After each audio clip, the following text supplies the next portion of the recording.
Hola a todos, buen día y bienvenidos a un capítulo más de Fortinet Live en español a través de las redes sociales de Fortinet Latam.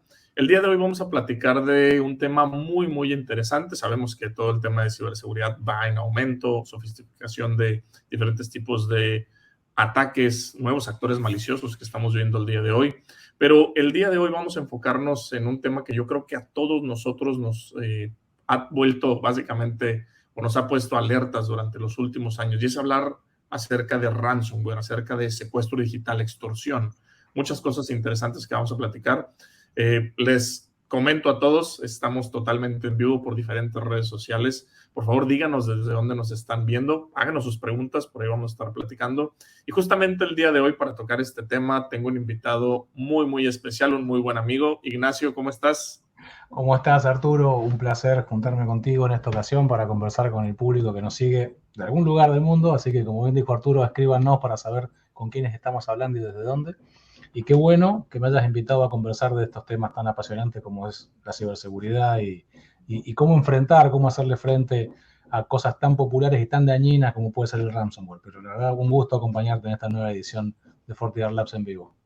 Ya teníamos mucho tiempo queriendo platicar contigo porque justamente tú dentro de Fortinet tienes un rol muy específico que antes de empezar a platicar de qué es esto de ransomware, qué es un secuestro digital, a qué tipos de extorsiones digitales nos vamos a enfrentar, platícanos un poco qué es lo que haces tú dentro de Fortinet para darle perspectiva a nuestra audiencia. Qué bueno, qué bueno. Siempre está bueno explicarnos a qué se dedica uno cuando conversa con la gente.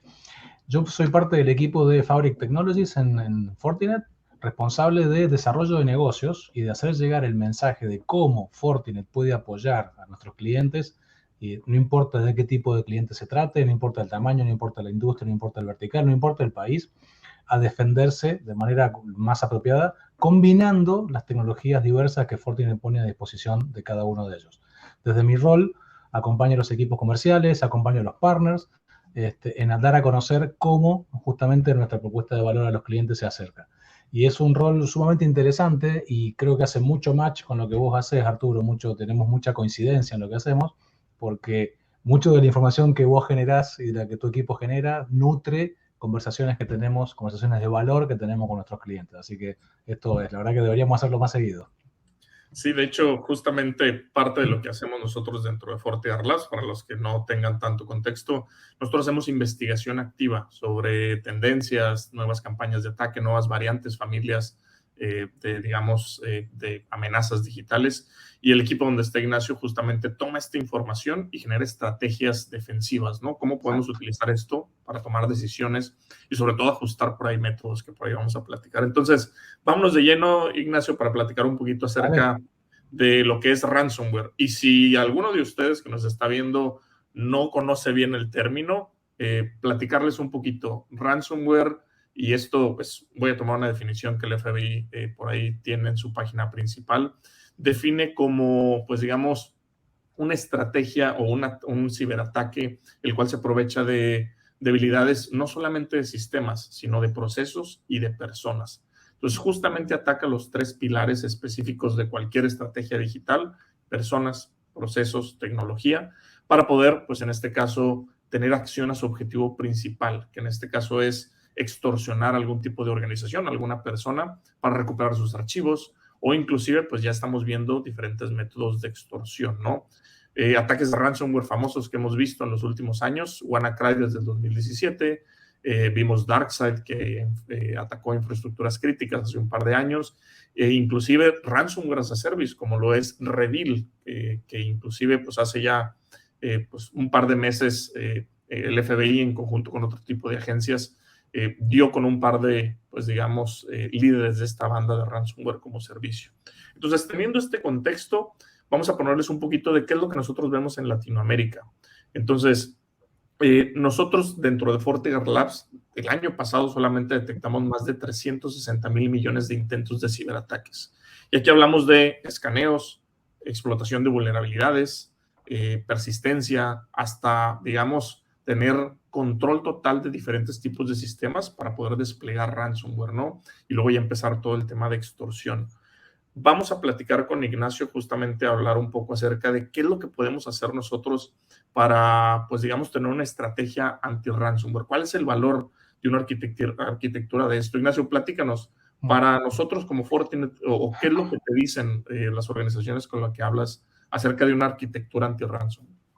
Vos sabés, Arturo, que recién mencionaste algo que es fundamental y que muchas veces se pierde de vista cuando uno conversa acerca de cómo mejor defenderse del ransomware. Y vos lo mencionabas, ¿no? Tecnologías, gente y procesos. Tendemos habitualmente, y cuando digo tendemos, nosotros y muchas veces los clientes, a enfocarnos en la tecnología. ¿Cuál es la herramienta, la última herramienta que tengo en el arsenal disponible para, y pongámosle el nombre que querramos a el control de seguridad que querramos implementar? Y muchas veces olvidamos que esto es una combinación, ¿no? Y como bien dijiste, la gente que tiene que saber, que tiene que estar capacitada, que tiene que estar entrenada, que tiene que poder identificar un intento básico de phishing, por ejemplo, para evitar ser víctima de un intento inicial de ransomware, tiene que formar parte de este arsenal y de esta arquitectura. Y los procesos también. Ayer justamente estaba en un evento hablando con clientes y uno de los clientes levanta la mano muy valientemente y le agradecí en público y dice, yo fui víctima de un ciberataque, tuve un ataque de ransomware y una de las cosas que más nos dolió fue la respuesta. O sea, no estábamos entrenados en cómo responder. Entonces, la pregunta que nos hizo a todos los que estábamos en el panel, ustedes nos pueden entrenar, nos pueden ayudar a conocer, y bueno, es parte también de lo que hacemos desde Fortinet, ¿no? Ayudar a nuestros clientes a que definen y sobre todo entrenen un plan de respuesta. Pero más allá de eso, siempre es bueno hablar de arquitecturas para salir de la discusión que hemos tenido hasta ahora en esta industria de cuál es la nueva herramienta, cuál es el juguete que tenemos que incorporar en nuestra red para mitigar tal o cual problema. Viene un ataque de ransomware, tengo que tener backup, por supuesto. Entonces voy y compro una solución de backup. Viene un ataque de ransomware, tengo que identificar el comportamiento malicioso. Entonces salgo corriendo y compro un EDR. Tengo que proteger mis identidades, voy corriendo y implemento un MFA. Sin considerar muchas veces cómo combinar esas tecnologías para que tengan mucho más valor y para que nos permita reaccionar mucho más rápido. Entonces, muchas de las discusiones con clientes, Arturo, tienen que ver por ese lado, ¿no? Bueno, ¿por qué hablamos de arquitectura? Y ese es mi rol dentro de la compañía, ¿por qué presentamos esquemas de arquitectura? Porque cuando uno presenta un esquema de arquitectura, uno trabaja con una arquitectura en mente, termina construyendo algo que es mucho más resiliente y que funciona mucho más eficientemente porque uno la piensa integrada antes de comenzar. Está siendo proactivo en la defensa en lugar de ser reactivo. Y acá nosotros siempre hablamos de distintos estadios, ¿no? De madurez de nuestros clientes. Algunos están muy avanzados, otros están empezando. Y los podemos ayudar en cualquiera de sus estadios intermedios, incorporando tecnología, por supuesto. Y obviamente Fortinet, ¿no? Para eso estamos vos y yo acá. Pero le invitamos a la gente que nos está estudiando también, que nos está escuchando, que en algún momento nos comparta qué otras herramientas utilizan, porque es importante que sepan que Fortinet no obliga a nadie a armar una arquitectura 100% Fortinet, ¿no? Nos podemos integrar con el resto de los ecosistemas de fabricantes que hay en el mercado. Pero sí el mensaje claro que queremos dejar es, tratemos de minimizar la cantidad de herramientas dispersas y diversas que tenemos, porque perdemos tiempo en integración, perdemos agilidad en la respuesta y enfrentamos costos que tienen que ver con cómo juntamos la información que cada herramienta provee para tener una visión integral de lo que nos sucede y podamos reaccionar. Porque vos mencionabas recién la cantidad de información y telemetría que FortiGuard Labs analiza cotidianamente, de la cual extraemos todo ese conocimiento que después volcamos en otros clientes, y eso en parte se logra justamente porque utilizamos nuestros propios productos para hacer ese análisis, ¿no? Entonces el valor de la arquitectura va mucho por ese lado, Arturo. De hecho, por ejemplo, y dijiste cosas bien interesantes, que si nos ponemos a pensar, y seguramente tus clientes te deben de decir esto, las organizaciones con las que platicas, tenemos que saber que existen puntos que todas las organizaciones tienen en común, los retos, ¿no? Por ejemplo, cómo enfrento el reto de escasez de especialistas de ciberseguridad, ¿no? No que no existan, sino más bien la misma industria te está demandando que tengas más especialistas. La digitalización te lo sigue demandando, ¿no? Estas amenazas nuevas que por ahí te estábamos platicando. O sea, imagínate, de esos 360,000 millones de intentos de ciberataques en Latinoamérica, uno de los que más, digamos, resalta de todos ellos es una técnica de explotación que se utiliza específicamente para distribución de ransomware que se llama doble pulsar. Desde el 2017, por ahí con esta distribución de WannaCry, se utiliza esto específicamente en sistemas Windows, y aunque ya hay parches y hay muchas cosas, seguimos viendo intentos de explotación de esta. De aquí aparecen muchísimas más, como Log4j recientemente en 2021 y demás. Pero esto, y cuando hablabas de la arquitectura, me hace mucho sentido porque otro reto que vemos muchísimo, por ejemplo, es la sobrecarga de información o inclusive el tiempo de detección y respuesta. Entonces aquí yo creo que una arquitectura justamente nos ayuda a poder, pues primeramente, pues tener una maquinaria bien aceitada que me pueda decir dónde existe algún tipo de anomalía, que me pueda alertar y que pueda pues trabajar de manera armónica y obviamente disminuir el tiempo de respuesta a incidentes, ¿no? ¿Qué opinas de esto? Y fíjate que mencionaste 4 puntos que son consistentemente mencionados en toda conversación con un cliente, con el máximo responsable de seguridad informática y en muchos casos también con la junta directiva o con las áreas de TI, que sufren un poco lo mismo, ¿no? En sus lugares de dolor, pero al final del día es compartido. Y si combinás los 4, combiná que faltan profesionales, ¿okay? Hay una estadística dando vuelta por ahí de ISC Cuadrado que dice que en América Latina nos faltan 500.000 profesionales en ciberseguridad. Hagamos la cuenta de la cantidad de gente que necesitamos entrenar, ¿verdad? Pero nos falta gente. Los atacantes son muy creativos y utilizan herramientas, y si querés podemos conversar acerca de eso, como inteligencia artificial, ChatGPT, que está en boca de todo el mundo ahora, la utilizan para mejorar sus técnicas de ataque, con lo cual también nos hacen más difícil la vida a los que estamos del lado de la defensa. Información y tiempo, esa combinación es letal. Entonces, si no pensás desde un punto de vista de una arquitectura que te permita responder automatizadamente a ciertos eventos, que te permite analizar toda esa información con inteligencia para no agotar a tu gente, que de otra manera tendría que estar mirando casi manualmente, línea de log por línea de log, intentando encontrar los patrones de ataque, que muchas veces son difíciles, ¿no? Porque vos sabés muy bien que hoy los atacantes utilizan técnicas o herramientas que parecen sofisticadas, pero son herramientas del uso cotidiano, como puede ser un PowerShell. Entonces, donde enfocarnos en utilizar herramientas que como EDR, ¿no? Por ejemplo, que FortiDR, que detecta comportamientos anómalos, pero que por sí solo aporta valor, pero integrado con un FortiSIEM, integrado con un FortiSandbox, integrado con un FortiGate, permite responder eficientemente y casi automáticamente en la totalidad del corte de la cadena de ataque.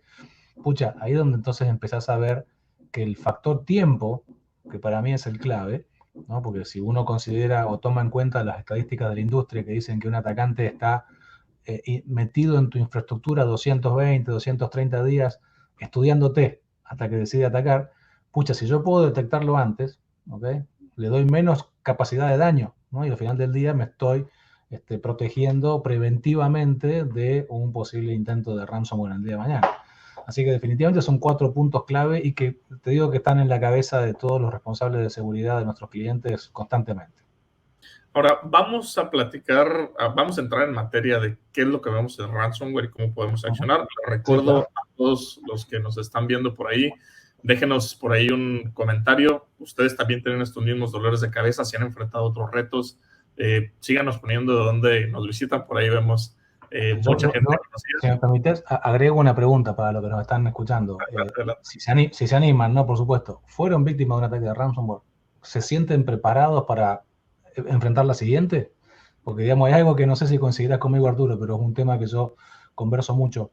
El ser víctima de ataque de ransomware o de un ciberdelito no es una cuestión de sí, es una cuestión de cuándo. Entonces, digamos, si alguno se anima a contar su historia, si tiene ganas, con mucho gusto también podemos conversar sobre eso después. Me gusta. Y tomando en cuenta esto, déjame platicarte un par de datos que estuvimos viendo por ahí también a toda la gente que nos está viendo por diferentes medios. Dentro de FortiGuard Labs nosotros detectamos más de 380,000 intentos de distribución de ransomware, diferentes variantes, ¿no? En las cuales, por ejemplo, los sectores de industria que vemos más atacados, específicamente en Latinoamérica, estos son números solamente de Latinoamérica, vemos infraestructuras críticas, gobierno, temas como sector financiero, inclusive telco carrier, ¿no? Que al día de hoy ya se considera también una infraestructura crítica. Pero vemos campañas muy específicas, como lo de Reveal, como lo es Ryuk, Lockbit, Hive, inclusive que también afecta ambientes de hipervisores, ¿no? Que ahorita también están siendo muy afectados por diferentes vulnerabilidades. Con todo esto que estamos viendo, la pregunta que yo creo que mucha gente se está haciendo, y creo que tú sabes muy bien de esto, Ignacio, es ¿por dónde comenzamos? No vamos a inventar el hilo negro, debe existir un estándar de esto. ¿Qué es lo que tú recomiendas en este punto? Sí, la verdad que muchas veces hacemos la misma pregunta, ¿no? ¿Cómo iniciar este camino hacia un ideal de arquitectura al cual todos aspiramos? Pero por supuesto que es un camino que tenemos que ir recorriendo poco a poco. Y la verdad que hay que ir siguiendo por lo menos los parámetros de... Si queremos tomar algún parámetro de referencia, podemos usar múltiples frameworks de la industria, podemos utilizar modelos de madurez, pero al final del día, y hay toda una metodología al respecto, pero al final del día hay que iniciar por la higiene de ciberseguridad, ¿no? Lo básico.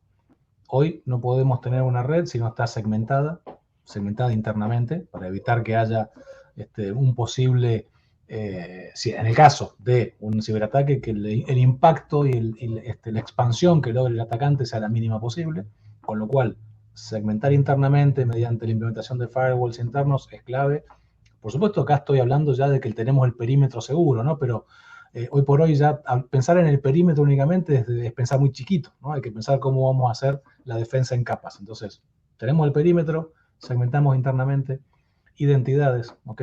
Tenemos que proteger las identidades con multifactor, FortiToken, excelente herramienta para eso. Después tenemos que estar pensando, y hablo de soluciones que no tiene Fortinet, storage, para hacer un backup. El backup es clave, ¿ok? Es una herramienta de resiliencia fundamental para mitigar y después recuperarse en el caso de un ataque de ransomware en particular. Así que, por supuesto, tema storage tienen que tenerlo en consideración. Igual que actualizar y parchar, ¿no? Obviamente, tema que hoy ya a esta altura no deberíamos tener que repetirlo, pero lamentablemente hay que seguir diciéndolo porque muchas veces falta. Y podemos seguir incorporando entonces tecnología, como por ejemplo, algo que yo considero que hoy es fundamental que lo tengamos todos, que es algún tipo de EDR, ¿no? EDR, para aquellos que por ahí nos estén escuchando y no sepan de qué se trata, es una solución que se implementa en los endpoints, en las máquinas en las cuales trabajamos, en los servidores en los cuales procesamos la información, que hace detección y respuesta. De ahí la D y la R de su nombre, Endpoint Detection and Response. Y es clave, ¿por qué? Porque nuevamente la protección, que hay que tenerla en su lugar, es eficiente, pero no es infalible. En algún momento el atacante tendrá éxito, del mecanismo que sea. Entonces, una vez que esté dentro, lo que tenemos que enfocarnos es en detectarlo lo más rápidamente posible y en remediar esa presencia. Y herramientas como FortiEDR son clave porque permiten entender el comportamiento que está llevando adelante un dispositivo y entender si es beneficioso o maligno, y a partir de ahí tomar acción. Y podemos seguir complejizándolo con varias cosas más. Pero yo empezaría por ahí, y a partir de ahí podemos seguir agregando complejidad, por ejemplo, agregándole sandboxing para ganar la visibilidad que necesitamos tener en los indicadores de compromiso y en la certeza de que estamos frente a un ataque. Y podemos seguir con un SIEM y con herramientas de automatización en la respuesta. Y eso va a ir en función de la madurez del cliente, definitivamente. Y ese es un tema que conversamos con muchos clientes, donde mediante un assessment muy rápido podemos ayudarlos a entender cómo están hoy y a dónde deberían ir para mejorar ese nivel de madurez. Y para esto existen metodologías que podemos utilizar, como bien mencionaste. Sí. Hay una muy buena de NIST, que justamente sí, claro, es una gestión del riesgo de ransomware, ¿no? Que estos son documentos públicos que se trabajan con diferentes expertos. Nosotros desde FortiGuard Labs trabajamos con todas estas agencias de inteligencia y NIST hace algo muy bueno, trata de simplificar todo esto que acabas de mencionar, poniéndolo en, digamos, 5 estrategias. Identificar. Yo tengo que tener básicamente la capacidad de identificar todo lo que entra o sale dentro de mi organización, ¿no? También yo tengo que saber antes de esto qué es lo que voy a proteger, ¿no? Cuáles son mis activos de información, tanto internos como expuestos, ¿no? Para poder así ya generar una estrategia de protección, que es el siguiente paso. Identificamos, luego protegemos y luego tengo que tener una estrategia para detección, porque yo tengo una organización muy vasta que probablemente opere en diferentes estados, países, inclusive hasta el otro lado del mundo, o también con terceros, ¿no? Entonces tengo que tener la capacidad de poder detectar todo mi universo y poder recolectar esa información para pues saber que existe algún problema, que se está moviendo de manera lateral, porque recordemos que el ransomware no llega por sí solo. Hay un acceso inicial, se recolecta información en esos 200 días que tú mencionaste, se buscan contraseñas, escaneos de red, se tratan de mover de manera lateral, etcétera, etcétera, ¿no? Cuando generalmente nosotros vemos el ransomware, cuando digamos la extorsión en la fase final. Entonces, aquí es donde justamente temas como un Endpoint Detection and Response, un SIEM, hacen muchísimo, pues digamos, sentido, pero también tenemos que pensar, y lo dijiste muy bien, ¿no? Ya no es, por así que tenemos que ver cuándo nos van a atacar, qué voy a hacer después. Tenemos que tener un plan de respuesta a incidentes, y esto es clave para todas las organizaciones de hoy en día. Y al final, lo comentaste muy bien, ¿no? Un plan de recuperación. Y aquí podemos hablar de muchísimas cosas como un DRP, un Business Incident Response, todo lo que tenga que ver con recuperación del negocio, ¿no? Entonces, esto les puede dar a ustedes muchísimo, digamos, un camino ya hecho, una metodología probada y aceptada por la industria de una organización muy reconocida como NIST, ¿no? Ignacio, para ir cerrando, y también la gente que nos está por ahí viendo en los diferentes medios, platíquenos, ¿qué tipo de metodología es la que más les ha funcionado? ¿Utilizan NIST? ¿Utilizan Mitre Attack? ¿Cyber Kill Chain? ¿Qué es lo que están haciendo al día de hoy? ¿O qué metodologías utilizan? ¿O cuáles son las que recomiendan ustedes, ¿no? Ignacio, para ir cerrando esto, ¿qué pudieras decirle por ahí a la gente que nos está escuchando, viendo todo este tema de ransomware, de este crecimiento y estos nuevos, digamos, vectores de ataque, ¿no? Platícanos. Mira, vos lo mencionabas y lo hemos venido repitiendo.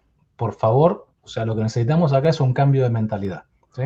Y ese cambio de mentalidad está relacionado con asumir, digamos, que vamos a ser víctimas en algún momento de un ciberataque, y eso nos posiciona diferente a la hora de pensar cómo armar esa arquitectura de seguridad. Así que yo lo que dejaría por ahí son algunas recomendaciones finales, Arturo, que creo que más de una vez las hemos compartido en otros foros. Yo empezaría con partir de ese cambio de mente, ¿no? O sea, asuman que van a ser víctimas, entonces la ilusión de la protección perfecta no existe, asumamos que vamos a ser víctimas, preparémonos para detectar y remediar. Fundamental, capacitar a la gente. Awareness, concientización, por favor empiecen por ahí y recuerden que es un ciclo que no termina nunca, ¿okay? Hay que estar permanentemente refrescando en la cabeza de nuestros usuarios y colaboradores cómo detectar y cómo estar atentos y evitar ser víctimas de ingeniería social, un intento de phishing o ser el eslabón débil de la cadena. Segundo, usar algún tipo de marco de referencia como el que hablábamos recién, NIST, que es el que usamos nosotros, para definir cómo me voy a proteger. Hacer una evaluación de estado y a partir de ahí trazar una acción. Y pensar que lo interesante de contar con una plataforma integrada, ¿okay?, como la que puede ser el Security Fabric de Fortinet, les da ventajas muy importantes. La primera es la integración, ya está resuelta, no tienen que ustedes hacer el esfuerzo. La visibilidad completa, eso es valor, mucho valor. Y segundo, la posibilidad de reducir tiempos, que es lo que hablábamos al principio, de que es clave acotar el tiempo que le damos al atacante para que nos conozca y pueda lanzar un ataque mucho más dañino. Así que yo iría por ese lado y por supuesto invitarlos a todos los que nos están escuchando a que se pongan en contacto con nosotros, con cualquiera de las personas Fortinet que ustedes puedan conocer en sus países, territorios o localidades, ayudarlos a realizar estas cosas que les hemos propuesto, que les hemos contado, e ir mucho más allá en profundidad para que puedan experimentar y tener la posibilidad de jugar un poquito con esta arquitectura de la que hablamos. Excelente. Recordemos que ningún producto básicamente puede proteger contra todos los vectores de ataque. Exacto. También tenemos que entender que pues muchas veces no tenemos una visibilidad completa de lo que ocurre en nuestra organización o lo que tenemos expuesto, digamos, hacia el Internet, ¿no? Es importante que nosotros nos enfoquemos en poder interrumpir la secuencia de un ransomware, de un ciberataque, desde la etapa más temprana, porque esto nos ayuda a poder reducir costos y también pues, nos ayuda pues, a proteger nuestra información, ¿no? Tenemos que estar bien conscientes, como bien lo dijo Ignacio, que nuestro cambio de mentalidad debe de ir enfocada no nada más a protección, sino también a respuesta a incidentes y a un plan de recuperación. Esto nos va a ayudar a agilizar tiempos y obviamente a disminuir el impacto al negocio, que es lo que nos interesa proteger el día de hoy, y siempre estando evaluando nuestro nivel de madurez. Para eso podemos utilizar por ejemplo, NIST. Estos puntos es lo que platicamos el día de hoy y creo que responde muy bien la pregunta de por qué necesitamos una arquitectura de ransomware. Ignacio, no sé si tengas algo más que comentar ya para cerrar la sesión. Agradecerle a todos las ganas de escucharnos, las preguntas, vamos a estar respondiéndolas a todas y el tiempo que nos han dedicado. Gracias, Arturo, por la invitación y seguro que esto lo podemos hacer más de una vez. Muchas gracias. Gracias a todos por escucarnos una vez más en Fortinet Live en español por todas las redes de Fortinet Latam. Recuerden que la información cambia situaciones. Recuerden que también estamos haciendo estos webinars de manera periódica. Déjenos por ahí también si tienen alguna idea o algo que les gustaría escuchar y lo tomaremos en cuenta. Muchísimas gracias a todos y manténganse seguros. Hasta luego.